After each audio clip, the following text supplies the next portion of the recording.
مگر ظاہر میں منہ بسور کر بولے، مہارانی جی، بری بیوی بھی خدا کسی کو نہ دے۔ میں نے سیدھے سبھاؤ سے آپ کا ذکر کہیں اس سے کر دیا، وہ بڑی چلتی ہوئی ہے، مجھے ہزاروں الٹی سیدھی سنائی اور گھر سے نکال دیا کہ جب تک پری سے بیٹھنے کا ٹھکانہ، گھر کے ساز و سامان کا بندوبست نہ کرا لو، منہ نہ دکھائیو۔ پری مسکرا کر کہنے لگی، پھر تمہاری کیا مرضی ہے؟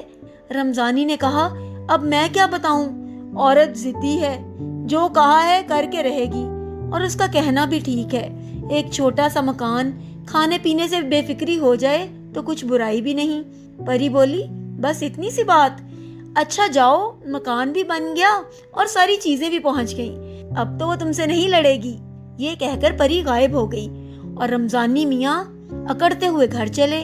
وہاں جا کر دیکھتے ہیں کہ نہ جھونپڑی ہے نہ جھونپڑی کا نشان، ایک صاف ستھرا مکان موجود ہے اور بیوی بیگموں کے سے اچھے سے کپڑے پہنے بڑی شان سے دروازے پر کھڑی انتظار کر رہی ہے۔